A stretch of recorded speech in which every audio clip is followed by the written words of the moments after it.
You are listening to the After the Timeout podcast, hosted by Todd Zazadil and Jon Pilecki, two high school head coaches looking to help others spread their passion for the game of basketball.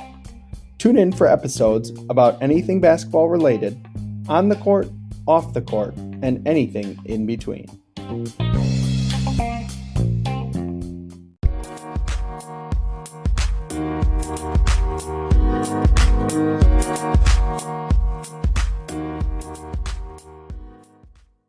All right, today we're joined by Karie Redeker, who is the head women's basketball coach at Illinois Central College. Coach, how are you doing today? Thank you for joining us. I'm doing great. Excited to be here and be a part of your podcast. So thanks for the opportunity. Thank you. So we wanted to start off with, I watched, Todd and I always do our homework on our guests, and we both, when we researched you, found out that you were a breast cancer survivor. I loved when you said that you don't have it, you're beating breast cancer. So kind of take us through your journey of coaching and fighting cancer at the same time. It was, it goes back to the beginning of 2018. On the very first day, on New Year's Day, I had posted on my Instagram account a Bible verse, Jeremiah 29:11, that said, "For I know the plans I have for you, plans to prosper you and give you blessings in the future." And I had said, I want to be blessed in 2018. I feel like I've been really lucky with basketball and my career. And so I was hoping for blessings. Well, in the middle of the biggest time of our season, we had gotten a national tournament bid and we were all excited.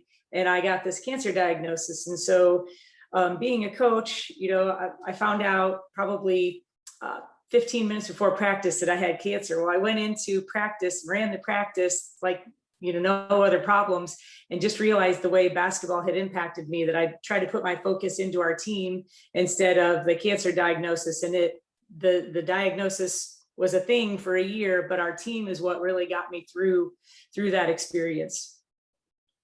So then let's kind of go into, I saw that you really talked about, I think it was the Illinois Cancer Center. And then there was some foundations you work with. So kind of take us through, is there anything that our listeners should know about, places they could donate or help or, work through to support your cancer foundations? Well, yeah, I did not know very much about cancer or anything like that before it started. And, doctors are a lot like coaches. They give you a game plan to how to follow this. And sometimes the one thing for me was that the doctors that I had never made me wonder if I was going to beat it or not. They said, "Here's your plan and here's how we're going to follow it." So I really got my surgery was at Methodist Hospital in downtown Peoria, but I did all of my treatments out at the Illinois Cancer Care, which there's several facilities in the Midwest here in the Peoria area, Bloomington, Pekin areas. And so I thought I was too busy for extra work, like, coaches, the IBCA or for, the Illinois Cancer Care. I'm on the board with that. But when a place saves your life, you decide that you make the decision that you're going to go ahead and be a part of that. So their mission obviously is to help people through their experiences, no matter how that ends up. And so what was interesting is our team, when I was going through the battle, I just kind of thought, like, how can we impact other people with playing basketball and with donations? And so I talked with our team and we decided that we would get donations for 3-pointers and for charges taken. And we took donations for that. We ended up raising like $6,000 for the Illinois Cancer Care that we donated, got a blanket warmer for the chemotherapy pod that I did my chemos in. And their mission, like I said, is to help different people. And so I wanted to be a part of that, and we've raised money. So Illinois Cancer Care is probably my big one. We also did the Susan G. Komen Foundation, and then our team started the Stronger Together campaign, which we've also accepted donations for the American Cancer Society. So those would be my top three. The one thing I've learned about breast cancer is it's probably the most publicized of the cancers, and it has a lot of research as opposed to other cancers that don't have as much research. And so, the NFL wears pink, and, everybody has a breast cancer awareness game and things like that. So I was really, really lucky to have gotten something that has so much research for it. But I've also tried to highlight, or we've also tried to highlight other cancers that need that research and need that funding. So what would we get more money for, the charges or the 3-pointers that year? It was really interesting. Our team that year, I was worried when I first got diagnosed, how am I ever going to coach? And our staff did a great job. Our team did a great job, ended up having one of the best seasons that I've ever had as a coach. We went on a 32-game winning streak. We were ranked #1 in the nation. And here I was worried about, are they going to be able to handle it? And our team that year had come up with the theme "Stronger Together" before the season. And they had said, they had seen from before how when their kids came together, then we ended up we got a 5th place national finish. And so that the "Stronger Together" became our theme. Well, little did I know that would also become my cancer theme, and fighting cancer theme, so that, it wasn't just me fighting. And people came out of the woodworks to come to our games, like college friends that I hadn't seen for a while would just appear at one of our games. And I was, like, man, I haven't seen you for 3 years. And they came out of the woodworks. And so it's just interesting to have all that support. But our kids, they don't have money to donate, but they're like, oh, I can make 3-pointers. So we did get, I think we had, how many? We had about 173s that year. And then we took about 25 charges. And so good. It was, they bought into that part, and then they felt a part of that. And it was about a year later that we ended up taking the pictures for the blanket warmer, and then just spreading awareness. We got t-shirts printed up and things like that. So it was really a special time for our team. And they had it all under control the entire time. I just had to show up.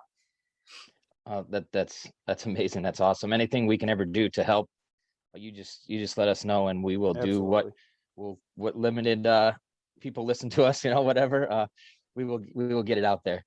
So let's move into like this year. We've talked to every coach about this year, and as the season closes, I think people get a little bit more perspective, and it goes. I know you guys were just playing up until last night, so you guys have been still going into it. But maybe tell us a little about your program, not only this year, but just in general, and some of the things that have gone in this year to continue to play and try to have a successful season. Yeah, I'm really lucky to be at ICC. We've had the program since 1969, and we're one of the winningest junior college women's basketball programs in the nation. We have 6 national championships. We have over 1,300 wins, and I've been there for 8 years. And it's just been a great place to be, a great place to recruit to. A lot of great talent in this area. And so last year at this time, we had just lost in the region championship, similar to what we did yesterday. And the things started shutting down, and we weren't really quite sure what was all happening. Well, the interesting thing was we didn't have, or just like everybody else, didn't have a postseason, didn't have summer basketball that we could have time to get to know each other. We have a summer league in the summer with high school varsity teams. So we didn't have any of that, just like everyone else. And then when the fall came, the day before our kids came onto campus, our administration made the decision that we wouldn't be allowed to have any scrimmages, but we would be able to practice. So the NJCAA said that we could have 70 practices in the fall, but we could not have any outside scrimmages. Couldn't get to practice until 30 minutes before, had to leave the gym after 30 minutes. And so we couldn't do any off-campus meetings. So we had to do some Zoom things. Probably like most teams, we got put into quarantine once. But then once our games were able to start, which was at the end of January, this past spring, then we kind of got moving and shaking, which was awesome. And I heard one coach say that this has been the longest, shortest season ever. So we've been preparing for since August 31st. And our kids have been playing, for 8 months of the year with their one team. So that's been, there's been blessings in that, and it's also been really long for them.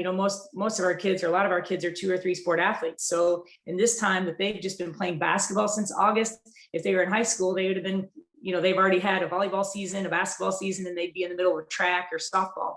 So I give our kids a lot of credit for that. And obviously basketball was what got them through, because we're still online at ICC. It's either online scheduled classes or online anytime classes. And So our kids came to campus. Most of them stay in an apartment that they have to pay for and sit and watch classes online or do them online anytime, and then come to the gym for practice. So basketball has been their saving grace. It's been my saving grace. When they've come, sometimes that's the only people they've interacted with, because they've been in their apartment for all morning doing homework. Our library's not open, so if we do study halls on Zoom.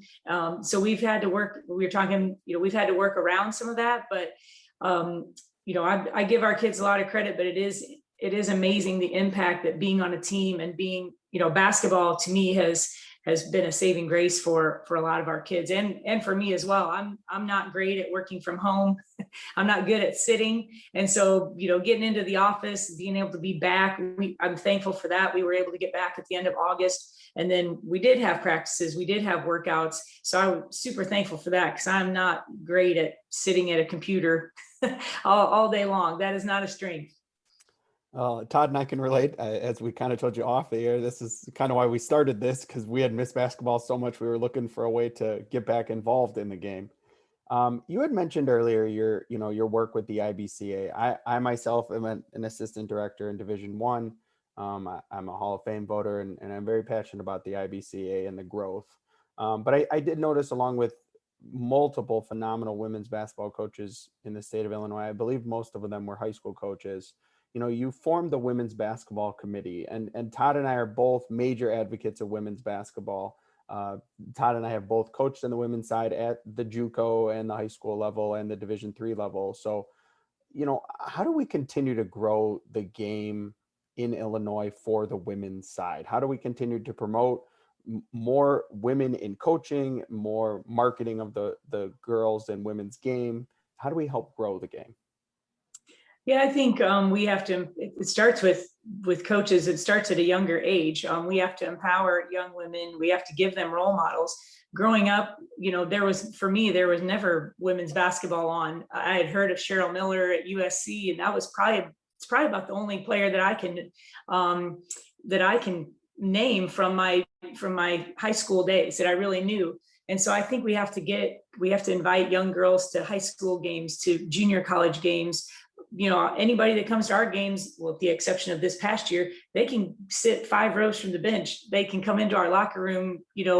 I think giving kids role models is super important. And then, yes, most games that I have, there's male officials, and, it's a women's basketball sport. And a lot of times I'm the minority of the people, I guess, in charge. The other coach is usually a male, and that's no knock on men, because there's a lot of appreciative of them helping. And most of the time the officials are male. So for me, I talk with our kids a lot about the positions that we are in. We are seen as the weaker sex. We are seen as, we can't dunk, we can't do different things. But I think making the game appealing, because basketball is a difficult sport. You got to be in great shape. It's physical, and that's sometimes a turnoff to some kids. Other sports are easier, but definitely supporting each other, like after the women's NCAA tournament, the TikToks that are going on, and all the promotion, and just the exposing of the good and the bad. Having a game on ABC for the first time this year was amazing. But I think national networks obviously have the power to do things, but within our own state, I think the IBCA, and we're trying to work on. I know Terry Rogers from New Trier's she's got the Grow the Game. And so now I'm talking with another coach, Karen Wiley, up at McHenry. Like, can we do something like that at the junior college level, where we're trying to have a Grow the Game experience, and getting younger people involved. But then also it takes, guys like you. It can't just be all women promoting that, but our players, our staff, we need to support other women's programs. And then there's going to be some people that are completely turned off. There's the haters on Twitter that, oh, well, the women can't do this. There's people that we aren't going to bring to our side, and that's fine. But dads with daughters are the best advocates, obviously, because they've grown up in a male world, and they know Friday Night Lights and the homecoming games. They know that, but those things aren't happening for women. So I think the more that we can get people on board is paramount to that. So it's good transition here. So we talked about, enjoying the game and making it an exciting game. We talked with Coach Tracy last week, I think, about the ending of the Gonzaga UCLA game. Jalen Suggs hits that shot, but it came up in the conversation how, it was our timeout question. Do you take a timeout there? Do you let it play? But it came up in the conversation how, in the women's game, from the night before, you could have taken a timeout because the rules were different. They match up in the women's game to more what everybody in the world plays basketball wise, right? How you have those changes improved the game? Since they've been implemented, I believe it was about 4 or 5 years ago. And then are there still some things you'd like to see changed as far as implementing different rules and things that can make the game not better, but make it more exciting all the way around for all levels, both women and men?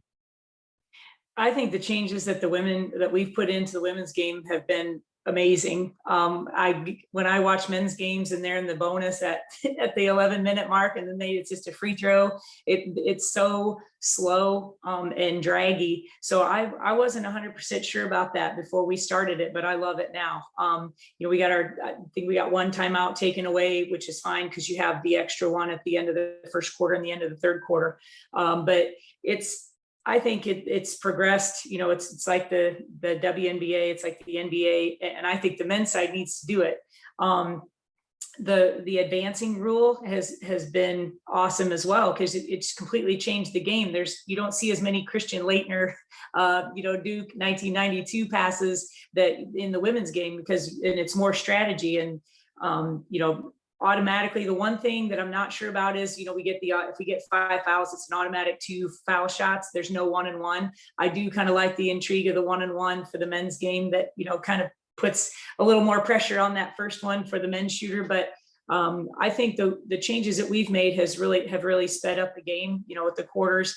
And then the resetting of the fouls every quarter, that's been awesome too. Cause then you're not getting drugged down, like I said, in those moments. So, I think that has really added to the excitement and the speed of the game. So I've loved them for sure. Similarly, I'm sure you've obviously coached high school as well, but the IHSA for one of the first times sent out a survey to their coaches about having some of those rules, which really nothing like that had come out from the IHSA. That's usually tweak this uniform rule or do that. So how would you feel about some of those rules at the high school level? And then obviously the controversial one is the shot clock, right? So both of those kind of things. I mean, it would be obviously easier to institute the advancing rule because there's nothing other than strategy for that. So I think that would be a good thing for high school teams. They already have the quarters. Could they look at resetting fouls at the beginning of a quarter? I think that would definitely speed it up as well. And then for the shot clock, the cost, I think, seems to be the biggest thing that's inhibiting that. And then obviously people to run them, that's an extra person that you have to have at the bench. But I've watched a lot of high school girls games and I think you have to be careful that you don't want to speed them up too fast, that it's sloppy. So I don't know if a 30-second clock would be great for them. Probably maybe a 30, or even boys or girls, maybe a 35 or a 40 would work, because I know it seems to happen every year where you'll look at the IHSA, and it seems to happen more in boys, I think, than girls. But you look at the IHSA score zone, and the score will be 22-24, and it'll be one team that wasn't really maybe as talented, and they've slowed it down and held the ball at half court. And those, I don't know, is that truly winning when you do that? It is on the scoreboard, but I think obviously having a shot clock would help in that situation. So I'd be all for those if schools can afford it. And of course, now with the different budgets and different things, that's probably the last thing that athletic directors and administrations want to be spending money on is a shot clock. But I think it could definitely add to it. When you watch AAU games, there's no need for a shot clock because kids kids are playing aggressively, and they're looking to score, and they're looking to play fast. And I think that could also, on the women's side, maybe bring a little bit more excitement to the game at the high school level if it's speeded up a little bit more. All right, so let's talk about your recruiting a little bit. Obviously, you see a lot of high school games. You talked about styles of plays. And there's still even D3 NAIA, right? Sometimes players look at it, or even parents, because they're not educated on how good of basketball it is at some of those, at JUCOs, at D3s, as, oh, it's a JUCO, or, oh, it's NAIA. How do you approach the recruiting aspect to get a feel for that, right? Because when I was, I know when I was there was just some kids you could tell right away that, okay, well, this isn't going to work, right? They have their mindset on the big fish, right? So how do you go about getting a player's interest, so you're finding the right people for your program, and not taking time on someone who maybe isn't going to come in anyways? Well, I'll be honest, there's very few kids, unless they're from the Peoria area, that wake up and say, man, I want to go play junior college basketball. There's, whether they've heard from different people, the stigma that goes with it. When I was younger, you either weren't very smart if you went junior college, or you'd been in some kind of trouble, because nobody really wanted to be going to junior college. But then, as it's changed, the landscape of money, and going to, are you going to go to a Division III school and pay a mound of tuition, or maybe you're not fit for the Division I level. So junior college has its benefits there.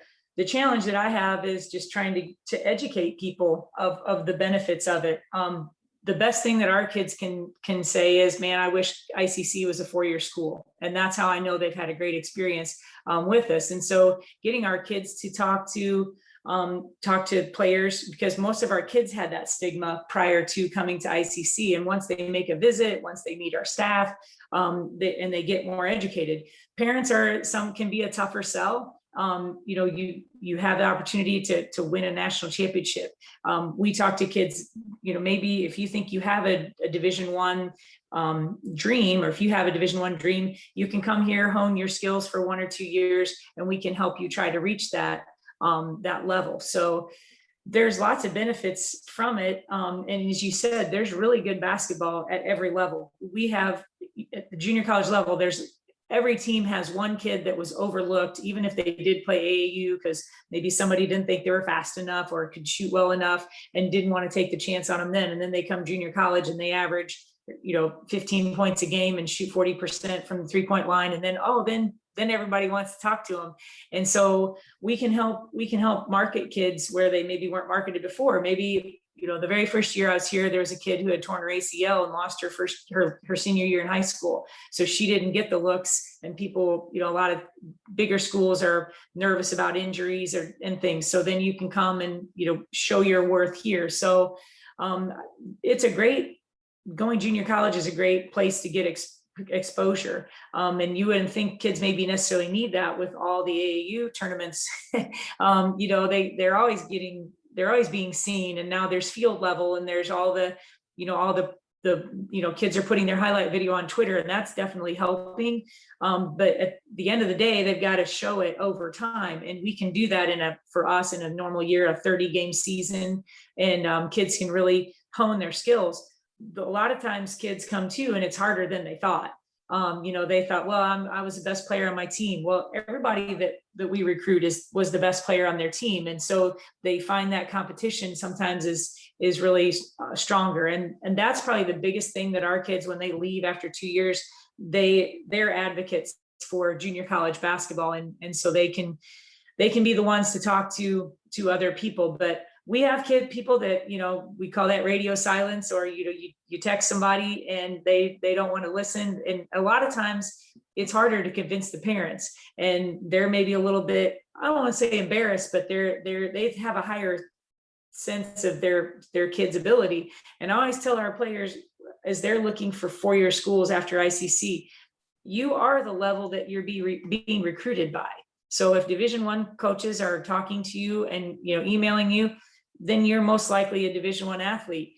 If you think you're a Division I athlete and only junior colleges or NAI schools are talking to you, you're most likely not a Division I athlete. And it's really difficult to hear that. But I always tell our players too, to go where you're wanted. And we've all seen the stories of the kids that thought they were Division I and they sat the bench and didn't have a great 4-year experience, or the kid that went to the level where they were probably the best fit, and that's where they succeeded. And that's trying to figure that out and be humbled a little bit in that process, and then to grow where you're planted. That to me is what it's all about. And so we get our kids, try to give them the opportunities, and if they want to move on, they move on, and that's what we market. But it's also being happy where you are. And for me as a coach and in our program, we want to make the big time where we are. So for me, I was a former Division I athlete, so I know how a Division I program runs, and we try to run our program, even though it's the junior college level and we don't have the resources and the funding, we still try to do the things that Division I programs are doing. So I think making it that experience, and then when kids leave there, then they realize, man, this is a really good place. We have a phenomenal facility at ICC. It's easily the nicest junior college facility in the nation. So we have a lot of benefits, but it's just trying to get kids to see that, and find what's the right fit for them. You touched on it a little bit, that's a great, not only information for people about JUCOs, but even the educational value as well of a JUCO that goes into it. But you touched on the kids and the adjustments they have to make when they come from high school. I tell my guys all the time, and when I was on the girls' side, I'm like, you guys got to realize when you go, this isn't wherever you go, there's study hall and there's weightlifting and there's film, and so that's part of it. But what do you think the biggest adjustment for high school kids coming not only to your program but the college level is?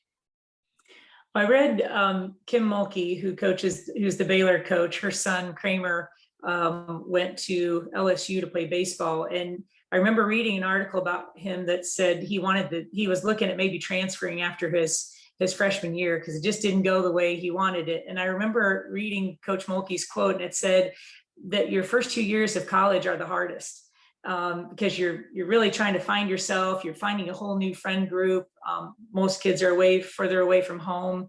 Our kids at ICC live in apartments, so they're having to also figure out how to cook or eat out more and those kinds of things. And so it's the hardest time of college. And so when you come to a junior college, especially, you only get 2 years to kind of have those experiences. And you really do find yourself, you find your friends, and I think any kid, whether they go to a 2-year school or a 4-year school, they would tell you that those first 2 years. So for me as a coach, I feel like I can have the biggest impact on those kinds of kids because it's a condensed time to help them grow. It's not 4 years, you only get 2 years, and sometimes we get a transfer, so it's only one. But you have to learn to be disciplined. You have to, like you said, the study hall times, the practice times, and it's harder. I think that's the biggest thing, is it's harder than kids think.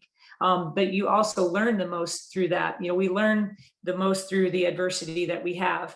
And so I think that's the impact that your teammates can have, and getting the right kids into your program. You've got to do that because you don't have as long maybe as other 4-year schools to impact them.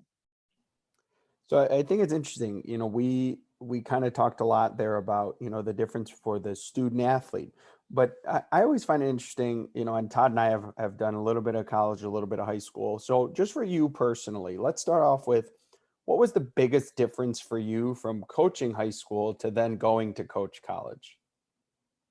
Recruiting. I could just sum it all up in one word. Mm-hmm. Basketball is basketball to me, whatever level you're coaching at, but just going, and the time, obviously, as high school coaches, you're also teaching most of the time during the day, or unless you have an insurance job or different things. And so you're putting that time into your team. But when you're a college coach, you're not just coaching basketball, you're managing their studies, you're managing their time as far as their workouts. You're trying to continually influence them. There's not as much influence from their parents because maybe they're not living at home anymore. And so they're responsible for getting themselves up, for an 8 o'clock class. And, they don't have a parent that's, waking them up and making sure they're up. And so definitely just the high school level was more about basketball, although you are impacting, kids in different situations. But as in a college level where they're learning to become more independent, that's more of a challenge with some of those other things. There's during a regular basketball season, when we usually play on Wednesdays and Saturdays, and I can find a game to go to on a Monday night, a Tuesday night, a Thursday night, a Friday night. So I can be gone 6 nights a week if that's the case, if that's how our schedule is. And I don't want to take anything away from high school coaches, because I know you're doing the same things with your own games, and then you're going to scout games, and of course family time, and so social time and things like that. But just the time that it takes recruiting, and then I can also go to a million AAU events in the summers. And there's no rules for junior college. Like, we don't have a dead period like Division I schools do. So the whole world is open to a junior college coach. We have kids on our team that have a 30 on their ACT, and we have kids that may only have a 16. And so there's no academic requirements, which can be great, because then the world is my oyster for recruiting. But then it's like sometimes the switch never turns off, because we can always look at, oh yeah, we've got one more scholarship left, or yeah, we can take a look at that kid. So that's probably been the biggest thing, is just the world of junior college is really bigger. And then I'm always recruiting, because we lose half of a team every year. And so the challenge therein becomes, they always say the most important kids you're coaching are the ones that you have, but then you also have to keep in touch with the recruits that have committed and signed, and then you're looking ahead for the next year. And so I know 4-year coaches would say the same thing. They're always recruiting, but at the junior college level, if you have one bad recruiting year, half of your team is bad. And that's not good. You guys know that the key to coaching is getting off the bus with the best players. And I had one of my assistant coaches my very first year. I was at Parkland College in Champaign, and he said that when you're recruiting, that's really truly the time when the coach wins or loses. Not that you don't win or lose as a coach when you're coaching the team, but when you're recruiting, it's pretty much you against the other coach. And so that's really the battle that you have to win up front. And then if you've got that kid for 2 years, then it's better, makes life easier. So I think that's the biggest thing, is just the recruiting aspect of it. And, at the high school level, there are schools that, you're always looking for kids. You're looking in your feeder programs, trying to make sure that you've got a good junior high coach in there. So that's, it's probably the same level, but a little bit different scale. So first of all, I had to laugh when you said personal time during the season. I was thinking to myself, we get personal time during the season? So you kind of hit on it, about the difference between high school and the college level. I'm just curious, what were things that you did when you went from high school to college that you tweaked, whether it's X's and O's or dealing with people or anything like that? And what were things you kept the same? I know you said basketball is basketball, which it is, but I'm just curious, what were things you tweaked and kept the same? Well, so I played basketball at SIU in Carbondale, and I still run a lot of the sets that our coach ran back in 1990. So we still run a high-low and things like that. So being at the high school level, we still run a lot of the same out of bounds plays that I did at the high school level that I do in college. I think the time that I get to spend with our team has been really different. And we do a lot more community service. That's one of the things that I didn't have time to do much as a high school coach. trying to get to know your players. You have that time in high school where, maybe they're in study halls or they're in different classes. The kids know each other a little bit better because they all understand where they're all from the same areas. A lot of them have grown up together. So for me as a college coach, we're getting kids from all different areas. Like this year, we have a kid from Minnesota and a kid from Kentucky. We've had a kid from Costa Rica. And so I think the trying to form chemistry is a little bit unique and different. So we do a lot of community service prior to this year to try to get our kids more cohesive in that regard. But, preseason workouts, we have a lot more time just because our kids are here to play, or our kids are here for basketball only. I don't have to share them with the volleyball coach, playing club, and then track workouts and softball travel team and all those kinds of things. So that's definitely been different. So we've been able to have different workout plans and the expectations. The commitment level has, as high school coaches, you guys have your kids are committed, but they're only maybe as committed during their season if they're playing multiple sports or even club teams. You may have kids that miss a high school summer league game for their AAU weekend, and you do your planning around what your kids' AAU schedules are. And so for me, that's one of the things that I've enjoyed at the high school or at the college level is I don't have to share them. I don't have to share them with anyone. So that's been a good thing for me. Todd and I had that very same conversation yesterday, to be honest. So we're obviously the After the Timeout podcast. So we, always like to add an element of a timeout. So I'm going to kind of ask a two-parter. So, if the other team calls a timeout because you're doing something well, and obviously, you're an extremely successful program, so I have a feeling that happens more often than not. Do you ever change for a possession? So let's say you're in man and they call a timeout to draw someone for man. Do you ever switch to zone for a possession, or something offensively, vice versa? If you're going well and they call a timeout to slow you down, do you change or do you just keep doing what you're doing? I think it depends on the game or situation, but a lot of times if we're in a full court man press and the other team calls a timeout, we will go to a zone press. So we do that a lot. And then sometimes you think, well, if it's not broke, don't fix it, kind of a thing. And I think the key is just trying to let your players play and not overthink it. But yeah, we want to definitely try to mix it up if we can and make them have to maybe burn a second time out because whatever they called the first time didn't work. And so that's something we do a lot. And again, sometimes you don't want to make your players overthink and you want them to play and make those decisions. But yeah, we will definitely switch up some different things. And then on the flip side, let's say something is not going your way in a game and you call a timeout, do you continue to be yourself, or do you ever do anything where you're like, I really haven't practiced this too much with the team, but this is not working, but against this specific opponent, I think it might. Do you ever do anything after a timeout that you may not have practiced a ton, but you think in that feel in that game may work?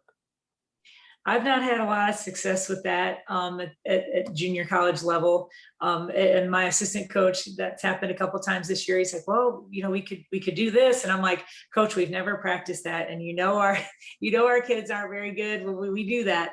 So I'm probably less inclined to do that just with the kind of teams that we've had. There was a game earlier this year where we were kind of getting beat up by two players and offensively. And I said, maybe we should go to a triangle and two. And my assistant coach said, well, we've never practiced a triangle and two. And I'm like, well, it's not that hard. You just have to chase two kids around and the other one's got to stand at a triangle. But we ended up sticking with our man. We ended up winning the game. But that's not something that I've had. And maybe I need to do a better job of that in practice where I'm getting our kids to do something on the fly. Like, well, if we have to draw something up, they maybe can do that. But I'm probably more of a believer of, we want to put them in situations that they're comfortable in. So we probably should maybe practice that before we try it. But it's not to say I wouldn't. Sometimes you got to go for broke, and that's just a feeling type of thing. But we definitely are better at practicing and having having gone through it before we just throw it into our kids. So we like to have a top 5 of our first season podcast episodes here. I guess it can kind of be, and obviously it doesn't have to be exactly 5, but we wanted to learn about some of the influences to you, people that have influenced you, coaches, experiences. Obviously you talked about SIU that helped you develop your system concepts and your style of coaching. Because we always find that interesting. Coach Tracy, when we talked to him last week, had talked about a couple coaches here and there, and I always find that interesting to learn where people were influenced and how they developed how they coach nowadays. Well, my high school coach was Hans Meyer, and I didn't always love him at the time because he was really strict, but I still use some of the phrases that he used when I was in high school, and we were a big defensive team, and we practiced a lot of defense. So defensive concepts, I just remember him telling us too that, your offense may not be there, but your defense, you can play defense with effort every night. So that's something that stuck with me over a long period of time. And I can remember him telling me to a skill or a calm sea never developed a skillful sailor. And I can remember that's been 30 years that I've heard that. So when we would have rough games, we were supposed to be happy, I guess, that we had those rough games. When I went to college, my college coach was Cindy Scott, and she was a phenomenal coach and a very fierce, competitive lady. We were always prepared, and she hated losing. And she always was. I do the same thing. She was dressed up on game days. And there, actually, I hit a locker the other day because I was mad at something. She did that. So I think I have a lot of characteristics of her, but she was always very well prepared and had good collegial relationships with her peers. And so I think I've gotten a lot of those characteristics from her, but she was a classy lady. So that's something that she was probably the first role model for me, the first female role model that I'd had, because most of the time I'd had male coaches. And so I still talk with her this day. Kind of an interesting thing. She and I went through breast cancer at the same time. And so she had reached out to me. I didn't know that she had breast cancer, and she was a couple months ahead of me. So when she lost her hair, she called me and she's like, just shave your head. It's liberating. It'll make you feel better. And I didn't want to listen to her at that time. I'm like, no, I'm not going to do that. Well, of course she was right. And so I ended up, after I was done with all of my treatments, went out. She lives out in Boston now, went out and saw her for a weekend. And so it was amazing to me how just through the sport of basketball, somebody that had impacted me so much when I was in my 20s was now here for me, in my late 40s. And that to me is just the beauty of the game that I wouldn't have ever, thought would have come into play. I just thought she was my basketball coach at the time. So I know that happens to a lot of different people. And, I've read a lot of Pat Summitt books. She was another person that I could relate to. I grew up on a farm just like her. And, her dad was pretty tough on her. And, so I can relate to a lot of different things, her competitive style. I went down and worked a basketball camp, probably, I don't know, maybe 15 years ago. I took my niece down to University of Tennessee and met Pat Summitt and got to work the camp, and obviously didn't get a lot of interaction, but was, just being in her presence was really, truly amazing, because she's was just a phenomenal person. And then when I first got out of college, I was an assistant volleyball coach at KZ Westfield. It's down by Charleston. And I was a little bit burnt out from basketball, having played basketball and going 100 miles an hour for however long. And so my first year of teaching, I didn't do any coaching. And then I met the volleyball coach, whose name was Marianne Larimer. And she said, hey, I need an assistant coach. You're an athletic type of person. I need an assistant coach to, hit balls to kids in practice, and somebody that I can coach at on the bench or cuss at on the bench. And I said, well, yeah, I can do that. And so I didn't really know a ton about volleyball. I had played in high school, but KZ had a good program. So I learned more about coaching in that assistant coaching role for volleyball. I learned how to run tournaments and how to do hospitality rooms and how to schedule things and fun activities. I couldn't tell you anything about base or serve receive or whatever defense anymore, but learned a lot about handling parents. And so she was another, she was all in for her team, and we had a really successful program. So that was kind of probably one of the best understudy experiences that I had, because I was with in that program for 6 years. And so you don't realize it at the time. I look back at that, and I remember her telling me at one time, you have to get to practice. Just because practice it starts at 3:00 doesn't mean that that's when you get there. Like, you have to get here at 2:00 and get the balls out and do this and do that. And so I learned really a lot of things just about coaching through her as well. So I'm very fortunate to have had those influences. Our high school team, we went to the Elite Eight, Sweet 16 my senior year. Our college team, we went to 2 NCAA tournaments. Our volleyball team that I was the assistant coach for, we went to Sweet 16s as well. And so having those people, that you're an understudy for, is just, I was so lucky to have all of those people in my life. So just appreciative of that. And then now I'm I just kind of lean on a couple other coaches. There's a Morton High School coach, Bob Becker. He's a really good friend of mine, and I get his opinion on a lot of things. So I think the key is, and I talk to our kids about this all the time, is surrounding yourself with good people. And that's the beauty of basketball. That's the beauty of coaches. We're not necessarily in it to win. We're all in it just to impact people. And I think, I saw that through my cancer diagnosis of the coaching community, the basketball community, and how the people that I have known for the last 25 years, came out to really help and support. And I think as coaches, that's a gift that each one of us have, is we're always coaching. It doesn't matter if you're coaching basketball or you're coaching people through adversity or just in their life. And then those friendships last forever. Coach, we really appreciate you coming on, taking your time this morning.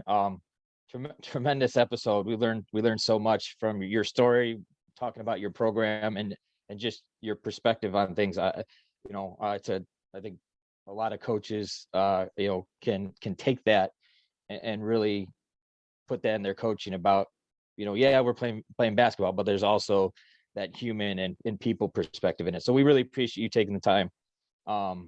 And hopefully we can catch up down the road, and it will next year when it's a little bit more normal year, to do some X's and O's and break down your program a little bit. Thank you so much for taking the time with us today. Thank you very much. Have a great Sunday.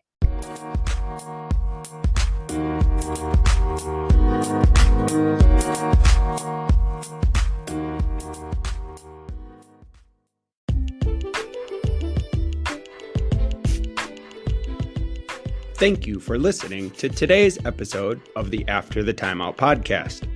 For more information and upcoming episodes, follow us on Twitter at After the Timeout, or subscribe to our podcast for upcoming episodes.